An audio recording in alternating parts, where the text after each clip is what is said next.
Welcome to Good Friends, Strong Families, the podcast where every episode equips you with a new skill, surrounds you with support, and provides actionable steps you can immediately implement in your family life. I'm Anna, and I'm joined with my co-host, Angela. In today's episode, we're going to talk about a communication technique called iMessages. This can truly transform the way that you connect with your family. And we're going to break down the what, why, and how, so by the end of this episode, you'll be prepared to foster a deeper bond and communicate better with your family. Okay, I'm going to start us off. You ready? I feel happy when we record together because it's a fun time for me and I want to do this more often. That was my positive iMessage. Okay. I was going to start with who here would identify as a great communicator? I feel like there should be some kind of like a prize for excellent communication. I feel like we're always told how important communication is. Yes.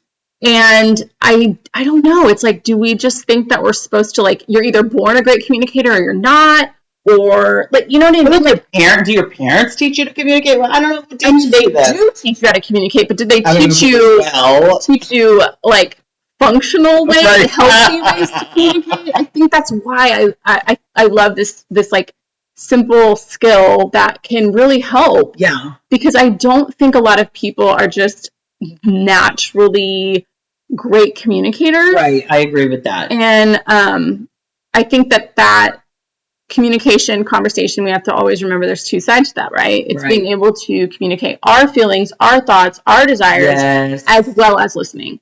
And so... and empathizing. Right. I also have to understand where you're coming from. Exactly. So the second part, we're going to talk more about like the communicating our thoughts, our feelings, our side of it.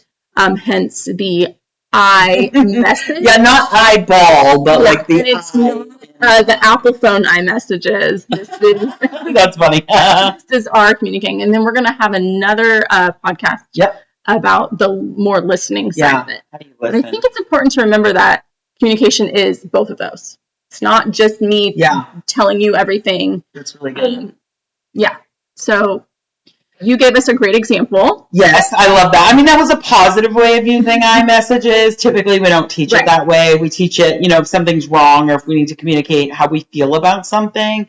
It's not just about our words. It's really a lot about like, okay, how do I communicate this to you in a way that I'm not going to hurt you, right? Expressly hurt you, but how do I communicate this to you in a way that gets my needs met and I'm being fair to you?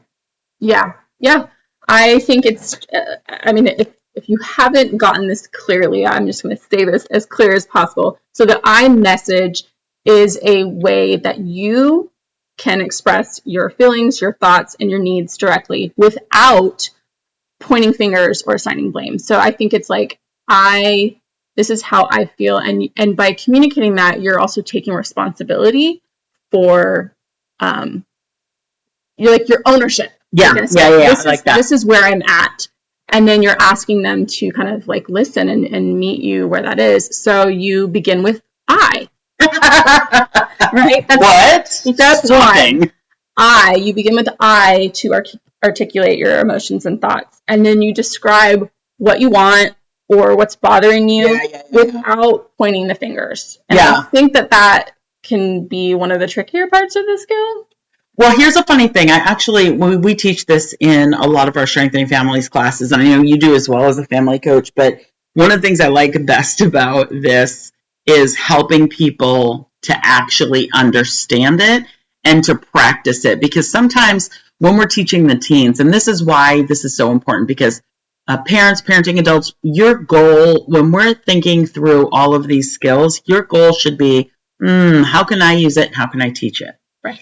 Yeah, I got to do both. Well, yeah, because, and especially like, we always kind of like, I feel like we jump a lot to like those teen years. Yeah, that's true. But if you learn this and you have young kids and this is how you communicate their whole life, that's how you teach it, right? That's good. And so the first way is like, you've got to learn, you've got to understand, and you've got to practice it.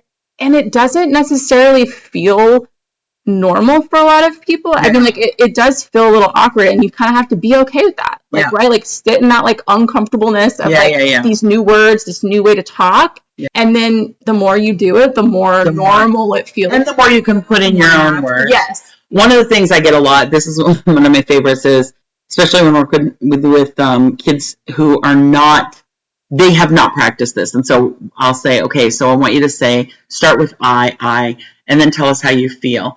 And so I'll give them a situation. So for example, we'll say something like, maybe your sister borrowed your bicycle and then didn't put it back, left it like laid out on the ground in front of the house or whatever. And so can you give them an I message? And so what I'm really looking for is for them to say something like, I feel frustrated when you borrow my bicycle and don't put it back where it belongs when you're done. And then the last part, of course, is, and I want. And so then I'll say, okay, tell her what you want. Well, and I want you to put it back when you've borrowed it. That's a full and complete I message. But what I'll get is kids that'll say things like this. I feel like you're a jerk. And I'm like, okay, well, it's a practice. There's a little bit of subtlety here, but yeah. Right. I think we are addressing like an issue, right? And so it doesn't mean that the word you does not come out of your mouth. Yeah. But you're starting from a place of, again, that like ownership. And I think that can be very empowering when you have this skill. And so saying like, I feel like you don't care about me when you don't take care of my things. That's really good. Right? Like, yeah, that's good. I let you use my bike, but then you just left it on the ground and now it's dirty or whatever. And I want you, like you said, to put it away. I think that I don't know, it just kind of like, I like that better even because then what you're saying is, okay, so you have to we have to acknowledge we're not glossing over the fact that you borrowed the bike and the bike you did borrow the bike. Right. But I like the way that you've said that because then you're not only saying there was an action that you took and that action has caused me some pain or frustration or whatever that is.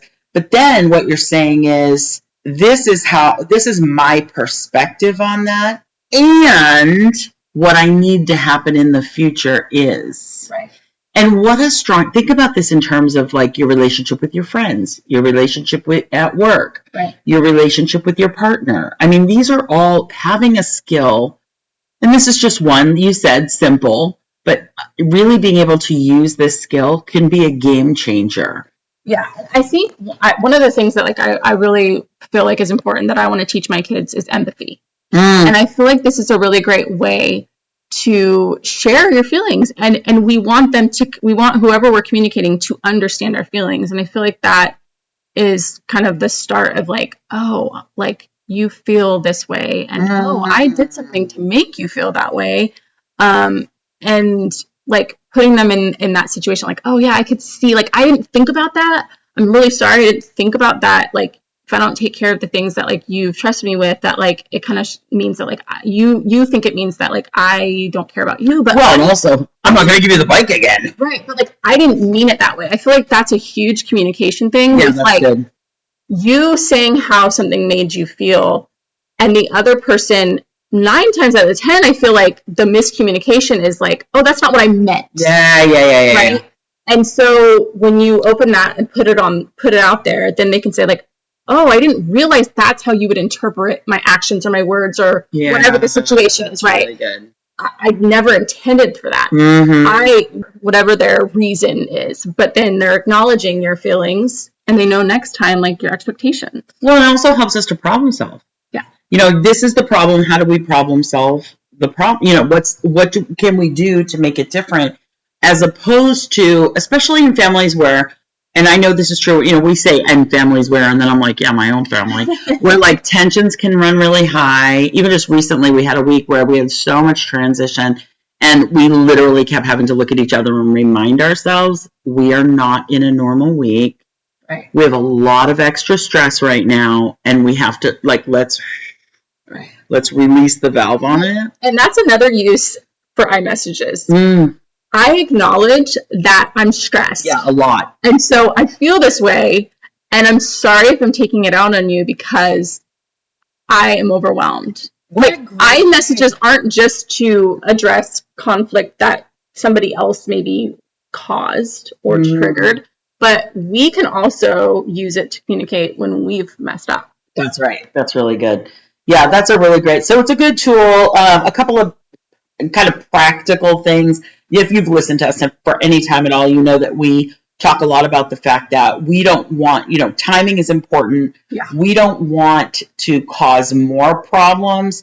We don't use these tools, or we try really hard not to use these tools as weapons against one another. Look at this great tool I now have, and I'm a great communicator. Well, you stink at communicating. Right. And so you really want to, wait until things are calm, pick the right time. And that, if you're doing this with that intention of find a private place to talk about it, then you're going to get a better outcome than if you stand in the living room in front of everybody and call out somebody else. Right. So you really want to do that. And you can initiate the conversation with the iMessage by plan on it, prepare for it, maybe jot down a few ideas before you say it. And then try it.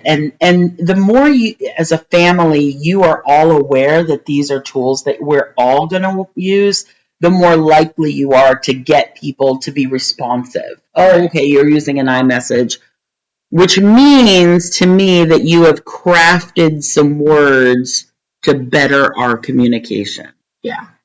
And that makes things stronger. And I think depending on the family dynamics and what you've got going on, there might be issues that you're thinking of that we didn't communicate this well, or this is something that's constantly the kids are bickering about something all the time. And so write down those scenarios and kind of make scripts for your children, or for you and a child, or even you and your partner, to practice things that maybe are just you feel that we're constantly arguing about the same thing. So maybe say hey, normally I'm nagging because the kids always leave the dishes in the sink. So you probably say, you always leave the dishes in the sink. Well, maybe try, I feel overwhelmed when I get home from work and I see a pile of dishes in the sink. Mm-hmm. It would really help if you loaded them in the dishwasher when you were done. Do you know the most effective time I ever used an iMessage was when I had a supervisor, and things had gotten so tense with this particular supervisor, and I loved doing this work, and I really loved to, but it was so tense with this supervisor, and I thought, well, I can't continue to do this work. But then I thought, okay, but I haven't done everything that I know to do, so let me try this. And I used an iMessage, and I successfully sat down, jotted out a few things on the iMessage. This particular supervisor, when I did that, first of all, they were incredibly I'm so sorry. I see now what you're saying. Right. I'm so sorry that happened. They were, and what it really did was we used it as a catalyst to begin to open the door to other communication. Yeah.